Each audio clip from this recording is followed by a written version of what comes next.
Who would play that in Lord of the Rings? Maybe it's a Smeagol instrument. Now Schmeagol, as we've seen, it's all vocal. Vocals, and he plays the fish. He just smacks the fish. Boom, boom.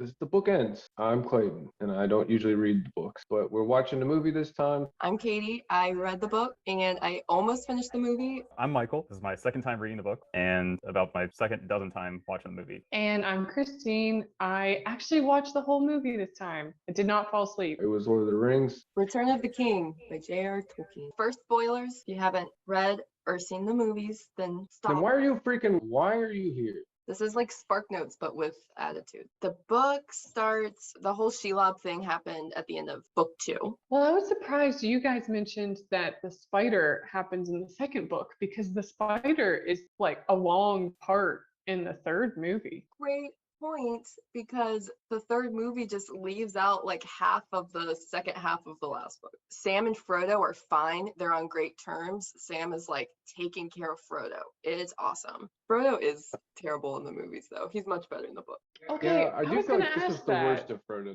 this movie. He has no personality. He's just like always tired and falling around and then like easily tricked, just like, oh, I guess I'm just not gonna believe my best friend. And they both know that Schmeagol is being sketchy AF, but Frodo's basically like, well, we need him. We know he's being sketchy. We're just gonna have to like take things as they come. And what happens is he leads them right to Shelob. They like somehow fight her off. Sam stabs her right as they're about to get away. Shelob bites Frodo and he gets poisoned. And then Sam thinks he's dead, takes his stuff and leaves him, finds out from the orcs that he's not dead, comes back. So Frodo never tells Sam to go home. No.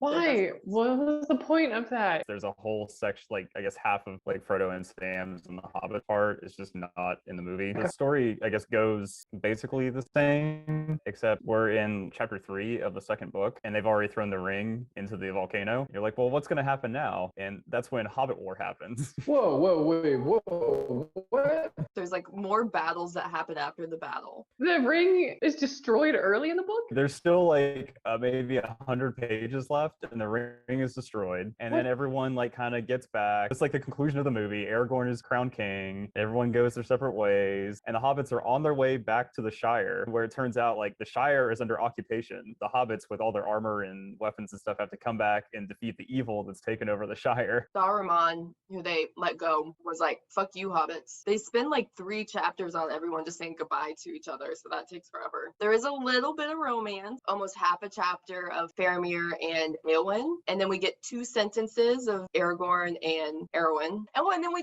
get a little bit of Sam and Rosie. They have a baby. The actual like final battle was very short. Smeagol fell into the fire with the ring like right as it was starting in the book, so we didn't get any of that awesome detail. Pippin did slay an orc, but then it fell on him, and then the battle ended. They escape the spiders, but Frodo still gets captured, and Sam comes and rescues him. Does that last a long time? Because I feel like that was something that they just sped through very quickly in the movies, and he just like ran up some steps. There's like a whole chapter that's just Sam going to rescue him, and then there's like a chapter of them just walking the last part to Mordor, and then the chapter where he tries to throw the ring in is like, no, I have to keep it, and then Smeagol just bites his finger off and stumbles into the volcano, and then yeah, after that it's basically like bye. Did they get rescued by giant eagle creatures? Yeah. But while that is happening, the other city that's got 2 names is under attack. Wait, what? How was that in the book? Like the large elephants coming in. The books are split in 2. So each book is really like 2 books. And the first book is mostly Aragorn, Legolas, Gimli, Merry, Pippin, and Gandalf. And then the second book is Sam and Frodo. So yeah, all of the Gondor battle, the Rohan, the raising the dead army, then like slaying the Nazgul king, and then going to Mordor to fight. That was all like the first book. What's the king's name? He's not even a king. He's like a steward. Unfortunately, in the book, Denethor does not throw himself off the cliff, but he was like the worst character. Like from the get-go, he's a weird. Did they explain that he doesn't know how to eat cherry tomatoes in the book? Also, does Pippin Pippin sign up to be his sex slave or something? I don't understand. And they make him sing that song. He's just like, sing this song, bitch. Pippin basically offers his service in exchange for Boromir saving his life, but it's not like as bad as it makes it sound in the movie. I don't know, maybe we should start more at the beginning. Basically, Merry and Pippin meet the rest of the fellowship and they reunite and they like just have a conversation with Saruman, which is how we learn that Saruman controls people through his voice. And then Gandalf shows off his power and reveals that Saruman doesn't have any power anymore, so they don't do anything to him. And he's like, fuck you guys, and he stays in the tower. And then his Grima, his like worm tongue friend, throws something at Gandalf to piss him off, but it turns out it's this very powerful magic stone. That's what he's been using to talk to Sauron with. And that's what Pippin picks up. And then Gandalf's like, oh shit, I probably should have picked that up before you did. And so like the stone has been calling to Pippin, and that's why he went back to it while everyone was sleeping. That's why him and Gandalf have to flee to Gondor, to Minas Tirith. Denethor, it's clear he's got his own agenda. I guess you don't realize this till the end, but he's been talking to Sauron through his own stone this whole time. But he seems way more put together. He's basically like, him and Gandalf butt heads. Gandalf's like, I come to bring you news. And he's like, well, I already knew that. And Gandalf's like, well, I come to give you counsel. And he was like, well, I don't trust you. And it's kind of funny.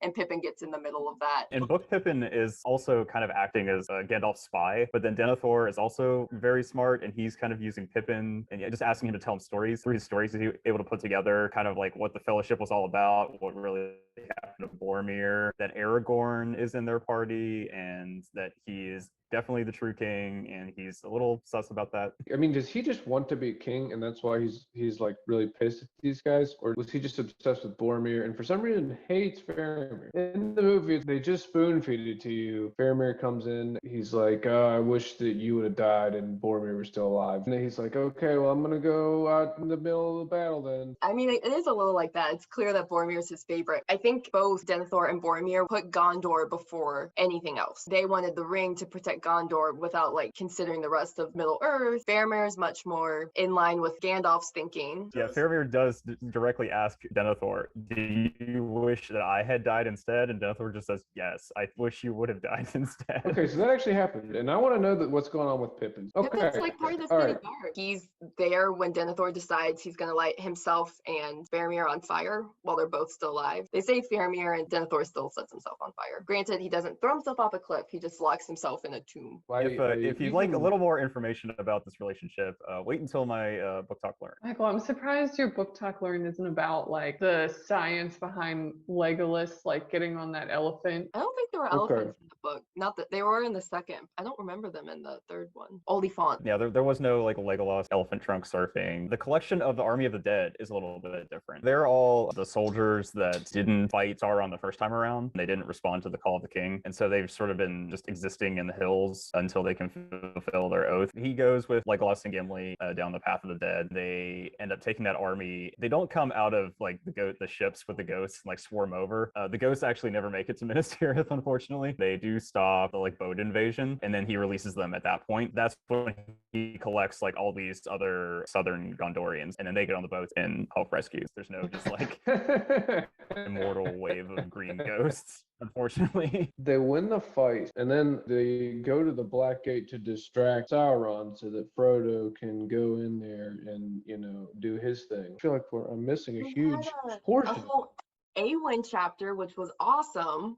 Okay, so first Awen begged Aragorn to take her with him to raise the army of the dead. And he kind of was like, nah, I need to nip this in the bud. It's clear you love me and I can't return the love. And like totally shuts her down. It's like, dude, she just wanted to come fight, but like whatever. So then she's like, okay, Theoden, I'm going with you to the war. And they're like, no, you have to stay here and rule. And so she dresses up as a man and sneaks off. And her and Mary, who also was told to stay behind, are the ones who kill the Nazgul king. Epic and awesome. Theoden dies at that point. Awen barely stays alive. And then her and Faramir, who are both like gravely injured, heal together. And that's kind of how they fall in love. And the Theoden and even Denethor, both in the movies, they like portrayed them as not wanting to fight. And in the books, they're like, fuck yeah, let's do this. Let's go. Yeah, unfortunately, there's no scene of Pippin having to jump up on the and light the towers. Dang it. I was wondering about that. We were wondering how people actually post up there in all of the beacon locations. Yeah, what do they have to camp up up there, or is it Yeah, like, apparently oh, they shit, just this live up one's there. lit? There's just a couple people, and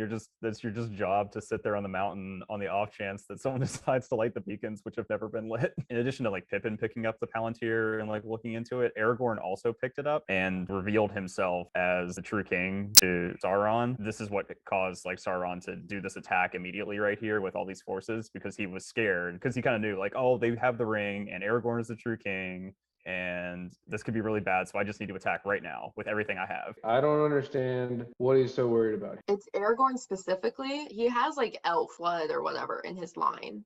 So he does have some powers, like he can heal, he has that fancy sword, he has that rock is like his birthright, so he is able to use that. But I think what he was most afraid of was that Aragorn would use his ring. He would be powerful enough to wield it against Sauron. He didn't think they would just destroy the ring. Actually, he is a chump because he gets tricked by this stupid plant, and it just like works absolutely perfect. Oh, distract the eye! Everybody go over to the gate and yell. There's like no real elf stuff in this book. Well, like the sword, Aragorn just had that sword the whole time. So the whole scene where Elrond comes through and just like, here's your sword, he just had that the whole time. We also learned that Smeagol was just as weird when he was not Gollum. Oh my god, mid-transformation Smeagol was the like most terrifying thing. Yes, he was scarier than Gollum at the end. I was glad Gollum grew into himself. You needed to Smeagol. I guess it was all part of the plan. Tolkien's coined this word called eucatastrophe, which is like the opposite of catastrophe. So it's like a sudden change in fortune that makes things like incredible. Isn't that the same as like Deus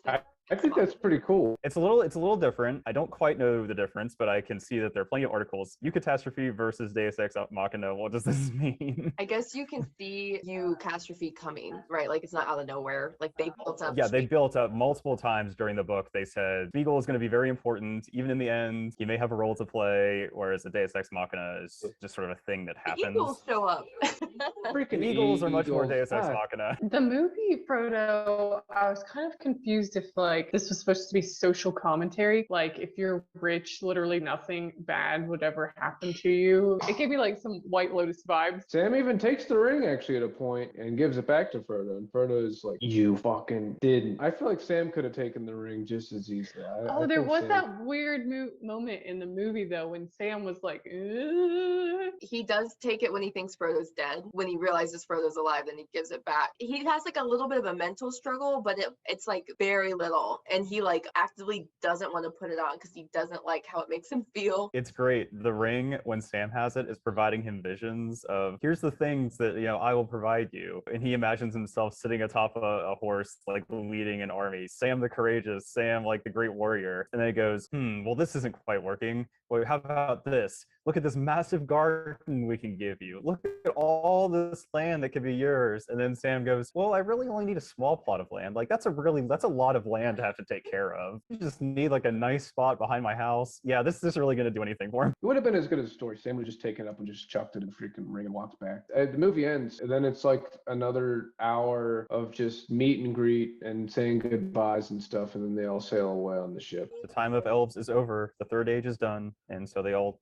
peace out. What happens with her? Like Arwen. There's like a 2-sentence conclusion where they get married, and she becomes Queen of Gondor. She gives her spot. She's got her spot right. on the ship to Frodo. So he's just a freaking stowaway. That's just purely entitlement there. The like final chapters of the book sort of kind of flesh out how Frodo's feeling, because when they come into like the Shire, it's really Merry and Pippin mainly, because they've drank this Ent drought that's made them like bigger than normal hobbits, and they both have kind of military leadership experience now. So they end up leading this rebellion themselves, and everyone, they don't really care about all this like crazy like ring stuff and Gondor stuff, but they're really into Merry and Pippin, and even Sam to some extent, but no one really cares about Frodo because they just like don't understand what his like role in this story has been. And so he's kind of a little sad. He's also just hurt. Like he's been stung by Shelob and he's been stabbed by this blade. So he ends up finished writing the Lord of the Rings book, and that's when he heads out to the docks and they all take off. So that's it. I guess should we do some sort of Reviews? We should do reviews. Give it a 3.5. Solid. I didn't think we needed a second climax after the first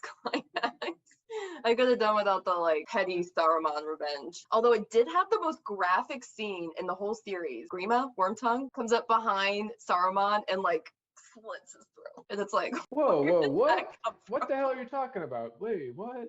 So Saruman dies. But yeah, I thought it was a good conclusion, and I liked all the characters, and they all developed well. We even got a little bit of romance. But yeah, I thought it dragged on. I'm gonna also give it a 3.5. I like the other two better. The last hour of it, or 45 minutes, which just pissed me off. It sounds way cooler, like how they did it in the books. It just seems like the decisions they made around cutting certain parts and whatnot, I don't know about it. It seems like it would have been way cooler if they would have just done the whole thing. Mostly the movie was a sort of a giant battle and Frodo bitching and turning on Sam. And I get the point. Frodo was struggling with it, but it's all right. Yeah, but what Katie's saying is the end would have been even longer and pettier. It's just funny that she rated it 3.5 because she hated her ending, and you rated it 3.5 because you hated yours and you wished it was like the point. I guess I'll give it a 3.5 too. I'll give it a 3.5 as well. Considering I didn't really watch the second, I felt like I could pick up the third fine, and it had some good moments. Yeah, I think I'll give this like a 4.3. I really like the conclusion that all these characters got in like the book versions. It's just like completely warped my view of the movies, and I love the movies, but now I like can't look at them the same way again, knowing like all these like way cooler things that they were able to do in the books. Tropes? Yes, tropes. Trope Christine, you should go. Roundup. You had some good ones for this. I forget what mine were. Didn't you say like rich entitled Billionaire romance. Hobbit trope? Yeah, I did feel like it was social commentary at some point. There was some weird incest vibe tropes with Schmeagol. Schmeagol and Deagle? That's a man-on-man light geek. I guess definitely can. He falls first. Faramir fell for Eowyn first. Unrequited love between Eowyn and Aragorn. Ooh, you got a bad dad trope. Daddy issues for sure. You've got set yourself on fire and throw yourself off a cliff trope. There's like one bed trope. Sam and Frodo are like sleeping in pretty close quarters. One rock One trope. rock They're just Are you talking about when they're like after they've destroyed the ring and they're like in the like a they're volcano? floating on the lava in the lava I pit mean, on they the don't- rock. That's Love what we call trope. forced proximity. Oh, how do we end up on this lava pool together? We do a Right lot of there. Deus Ex Machina again. When the hobbits are in trouble, Gandalf saves the day. When Gandalf's in trouble, the eagles save the day. We've got some good like prophecy fulfillment / like monkey's paw with the poor witch king who was told that no man will kill him, and then he was killed by a hobbit and the shield maiden. I think that there was some King Arthur tropes. Excalibur. Got some found family. The Fellowship is their new family. Giant spider trope. I could live without reading another giant spider trope. Eye in the sky. Is Big that brother. What's our third? Kill, marry, eggplant. Okay. Are we just picking 3 characters from the whole cast? Yeah. But when one person picks them, the other people can't pick them. Oh, okay. I want to go first then. I will take it. I want to kill Boromir, marry Gimli, and eggplant Aragorn. Oh, maybe Lady Galadriel. No, I'm gonna stick with Aragorn. We're gonna marry Rosie, eggplant Eowyn, and we're gonna kill Gandalf because he's a little too big for his britches. Okay. I would kill Bromine's dad, marry Sam, and I'll eggplant Bromine's brother. Okay, you don't Faramir. even know his Yeah. name. That's why I'm eggplanting it. I'm killing Frodo. Good choice. So I'm gonna marry Arwen, and I'm gonna eggplant Galadriel. No You Legolas. I thought someone would. would pick eggplant those. Oh, I forgot about him. I feel like maybe I would marry I Legolas. think so. Well, did he go on the ship at the end? He was exploring Fangorn with Gimli last we met him. It'd be funny if I married and then they already have a bromance going on. Well, yeah, I was We gonna would marry just Gimli. get to hang out all the time. If you marry Legolas, I marry Gimli, then we just hang out in the woods. It'd be awesome. Exactly. Ditch Yeah. these two. Yeah. Should we do a DTL or BTL? Who wants Yeah, to me go too. first? I'll go first. Ours is Clayton, I don't know, I there- you use guys his background on mine. oh yeah. This is just like that's just the one I've been using for everyone. I've been recycling this every time. But Frodo Baggins, clumsy or drunk. So we noticed throughout the movie, there's just a lot of scenes where it just doesn't seem like Frodo's in his right mind. So we're just gonna kind of go through some of those, and I'm gonna leave it up to you guys to decide really what you think here. But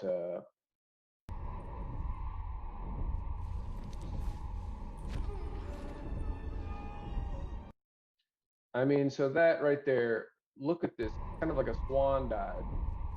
Kind of like, you could see. Anyways, I don't know. It seems a little strange. How about this one?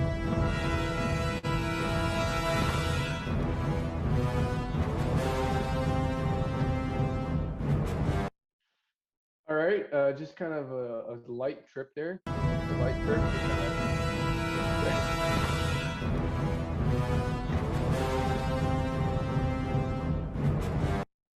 So now think about this. All right, Sam is already just an angel of a person, and he's just imagine he's guiding around this drunk ass dude all across the freaking Middle Earth to do this thing. This whole time he's just wasted. Nope, that's enough of that. All right, how about this one? He took it. He must have.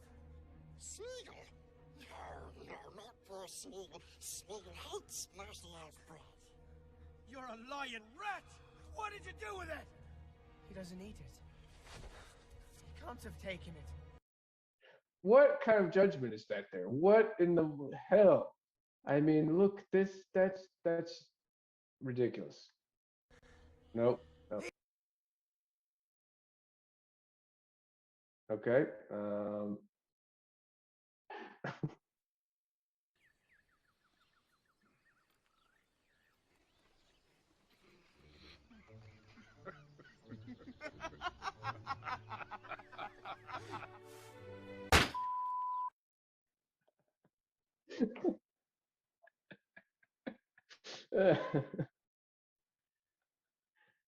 Katie's frozen, unfortunately, so I can't see her. We can watch this one more time, right in the very beginning.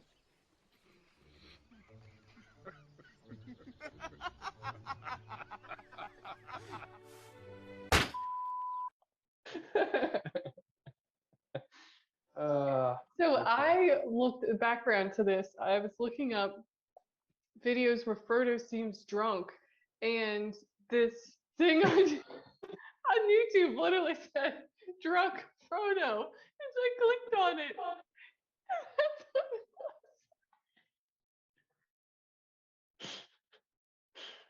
Okay, all right.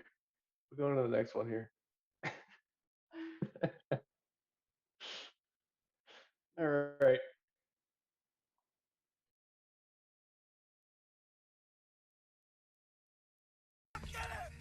Sam, no!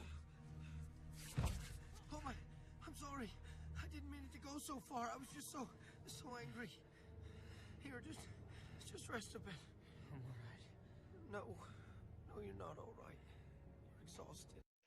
All right, strange interaction there. Seems like, there's an unhealthy relationship between those two.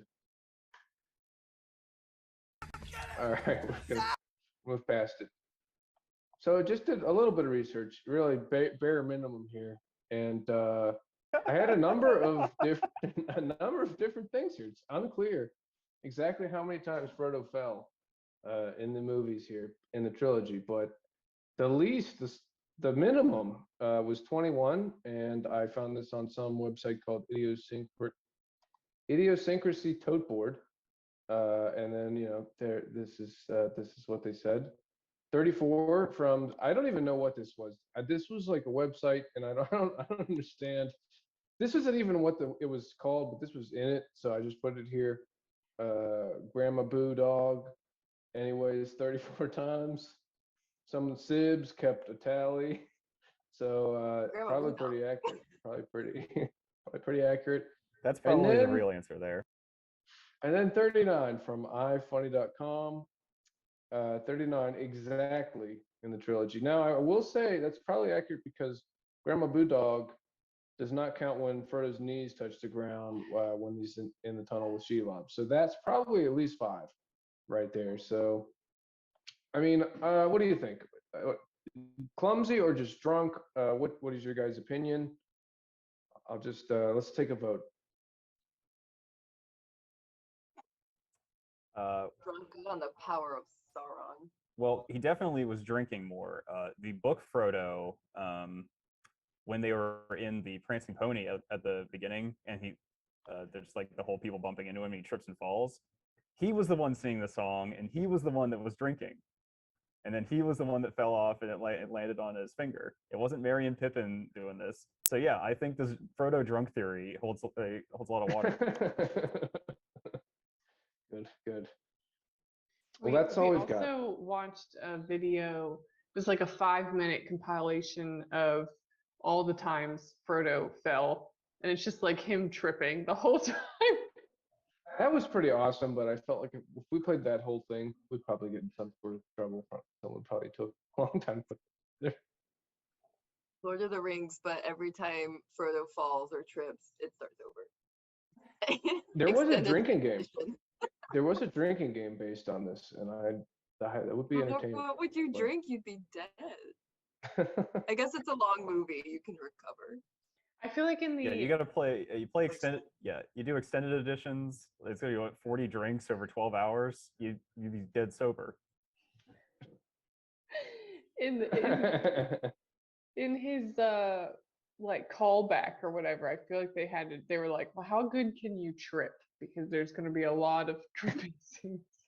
Like that's how he got the part. He had to make sure he could trip well.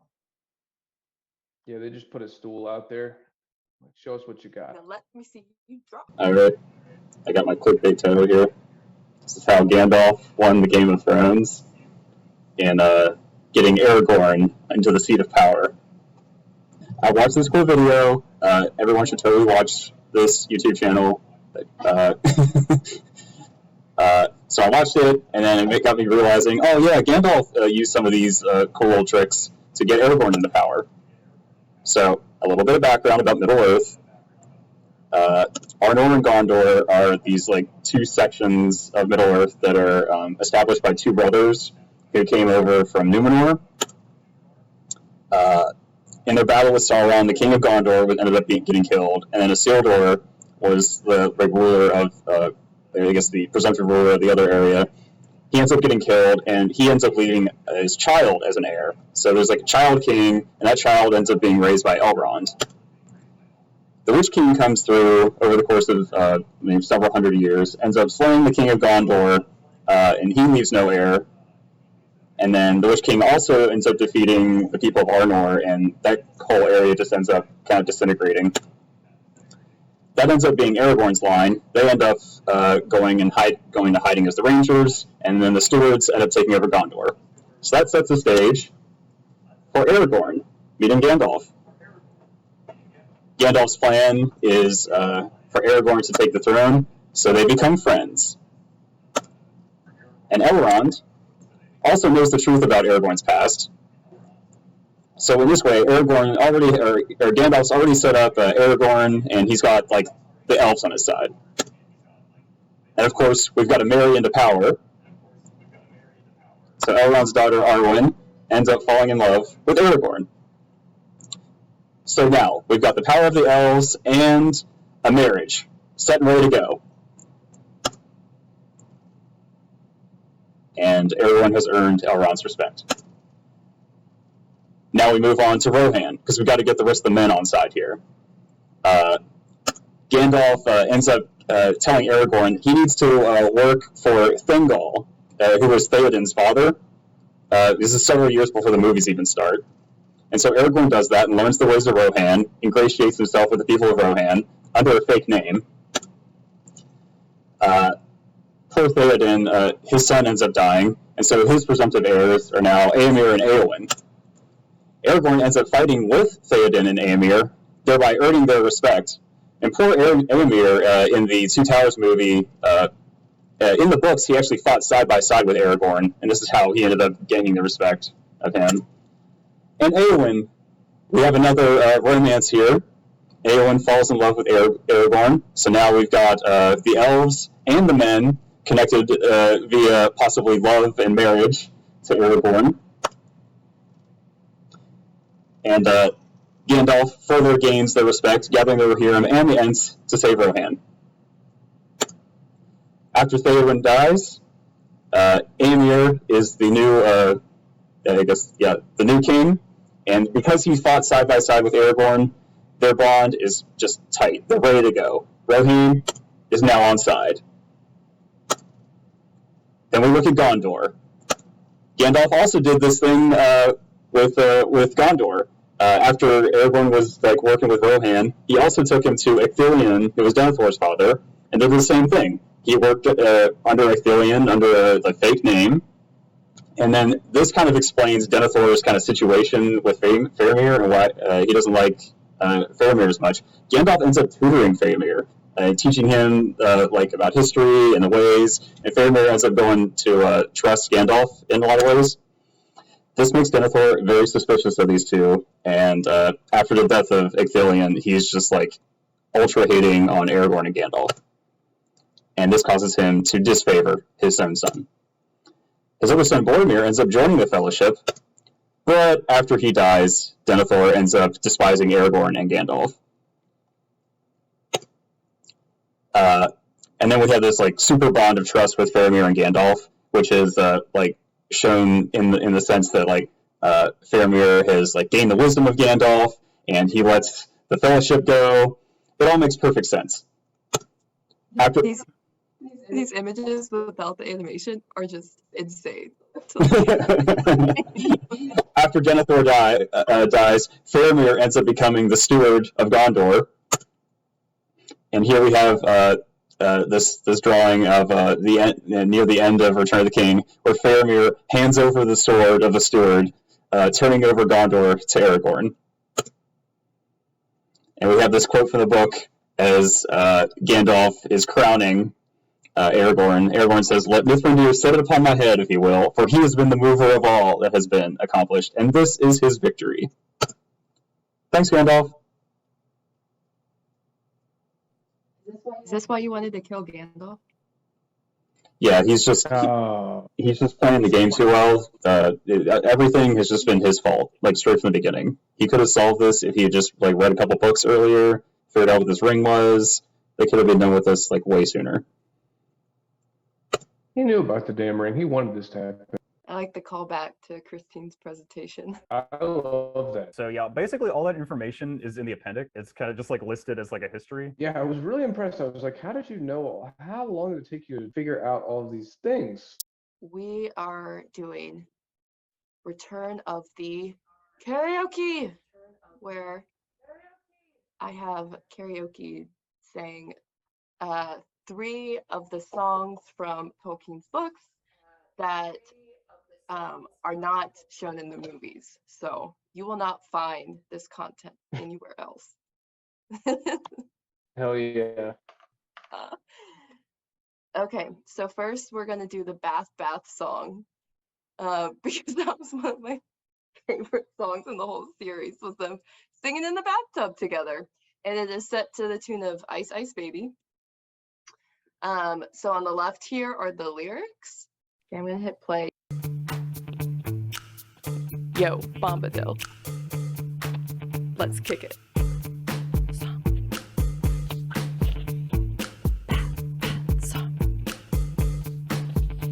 Sing hey, for the bath at close of day, that washes the weary mud away. A loon is he that will not sing. Water hot is a noble thing. Sweet is the sound of falling rain. Brook that leaps from hill to plain. But better than rain of rippling steams is water hot that smokes and steams. Oh, water cold may pour at need down the thirsty throat and be glad indeed. Better is beer if we drink black and hot water poured down the back.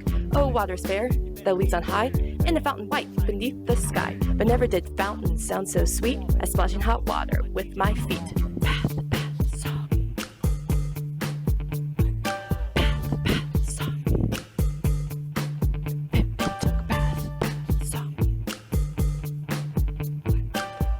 Bath song. Now the party is jumping. Oh my goodness, that was great. I really love the dance montages in there. I did my best to mimic them. That was great, Katie. Michael may have helped a little, but I didn't show him. That was awesome. Yeah, how did you just pair it with that tune, I guess? Yeah, I was trying to like count syllables and then find songs that like had similar syllables. Yeah, that was amazing. Bath song. Yeah. Bath song. Now this is gonna be stuck in my head. Oh, you just wait for some of these other ones. I think they might also get stuck in your head. It almost also sounds like you could be saying like bath salts. Like it could be like a bath salt song. This is what I thought she was. Okay, yeah, I'm not the only one. This is what I thought she was singing, like whispering to her computer, like all day. Next, we have Fight for the White, which is based on Fight for Your Right by the Beastie Boys. And it is a compilation of all of Tom Bombadil's songs. And I have the list of them here.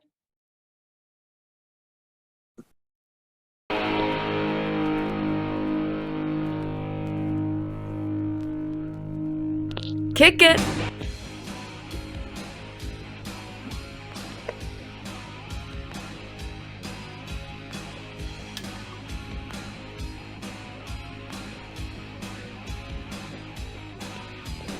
Old Tom Bombadil is a merry fellow.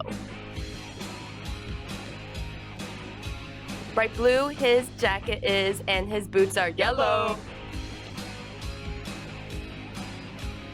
None has ever caught him yet, for Tom he is the master. His songs are stronger songs, and his feet are faster. Tom Bombadil! Oh! Tom Bombadil! Oh!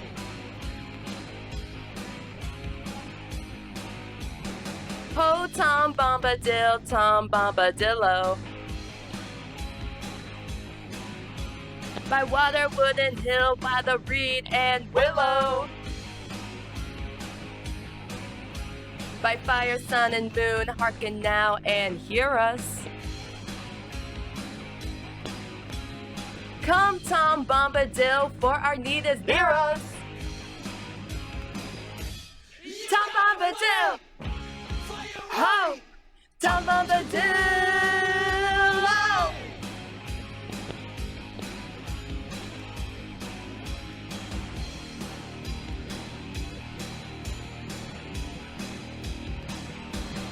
Tom Bombadil!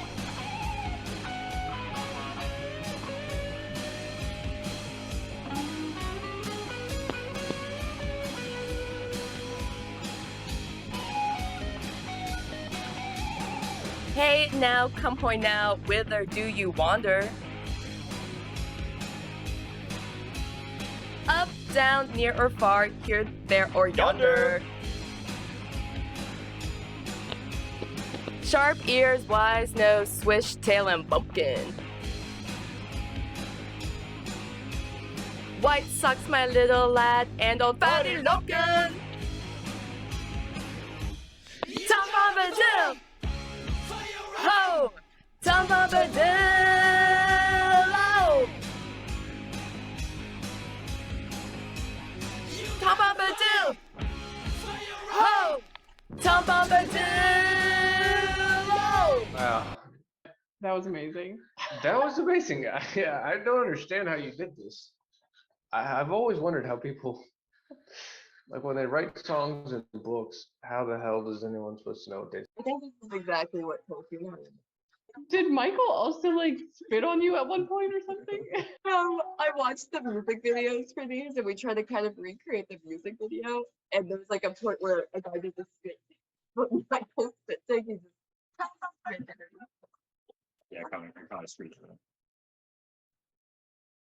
okay. Oh, I was wondering if it was like following a music video or something. Gotcha. Yeah. Okay. Our last song is just titled spelled out ant noises, and it is to the tune of Shallow from the movie A Star Is Born, Lady Gaga and Bradley Cooper. What does this mean?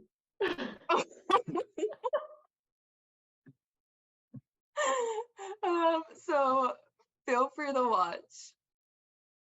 Yeah, let's run it from the top. Give it another take. Let's go.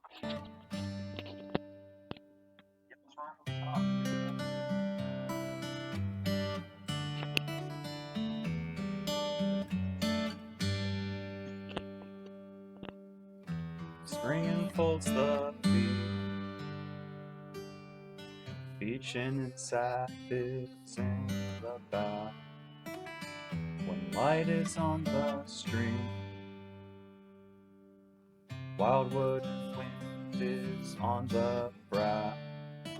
When stride is long, and breath is deep and keen, the mountain air.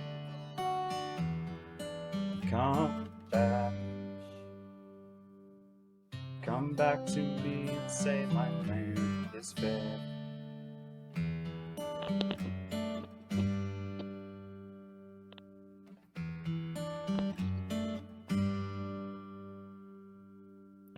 When spring has come to field, and garth and corn is in the blade, when blossom like a snow shining is on the orchid lake, when shower and sun upon the earth with fragrance fill the air, I'll linger and will not come because my land is fair. Together we will take the road that leads far away to the west, and far away we'll find a land where both of our hearts may rest. In a land that is fair, in a land that is fair, in a land that is fair, both of our hearts may rest.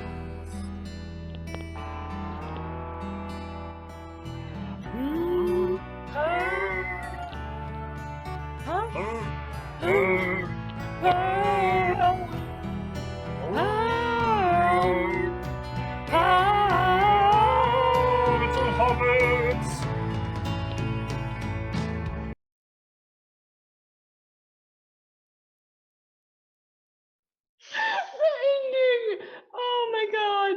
Yeah, that made it. I was not expecting that.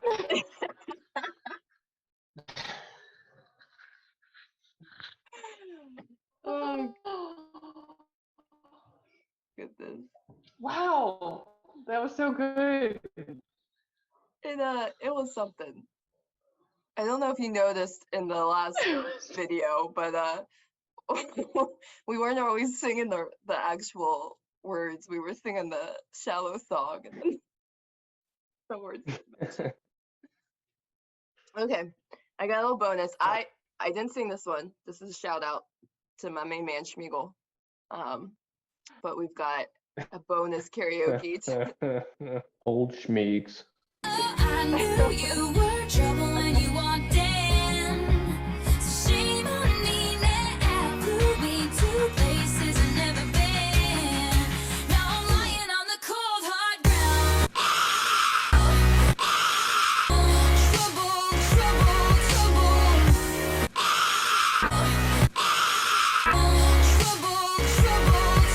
Schmiegel was That there. was amazing. / terrible. Beautiful. There we go. Okay. Please, no autographs. Oh, this was fun. I think the first one was the roughest, but the second was definitely my favorite. The second one was really fun.